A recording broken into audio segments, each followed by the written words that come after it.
సృష్టింపబడినటువంటి సంగతులను జగదుత్పత్తి మొదలుకొని సృష్టింపబడినటువంటి వస్తువుల్ని ఆలోచన చేస్తూ మన తెలివితేటలతో, మనకు అంచనాలతో మనం ఆలోచన చేస్తున్నాము. మనకు తోచినట్టుగా లక్షల సంవత్సరాలు, కోట్ల సంవత్సరాలంటూ ఏవేవో మనము వ్యాఖ్యానాలు చేస్తున్నటువంటి వారున్నాం. అయినప్పటికి కూడా దేవుడు ఏమై ఉన్నారు అనేది తెలుసుకోవటంలో మానవాళంతా కూడా ఫెయిల్ అయిందనే చెప్పాలి. మరి అలాంటి సమయంలో దేవాది దేవుడు మానవ జాతికి ఒక గొప్ప శుభవార్తను తెలియజేస్తున్నారండి.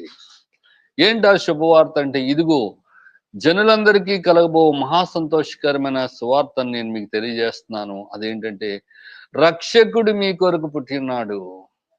ఆయనే ప్రభు అయినటువంటి యేసుక్రీస్తు అంటూ దైవ గ్రంథము విశదీకరిస్తూ ఉన్నటువంటిది ఉంది. యేసు ఎవరు అంటే రక్షకుడు. మరి యేసే మనకి సువార్త అంటే గుడ్ న్యూస్ అయినటువంటి వారుగున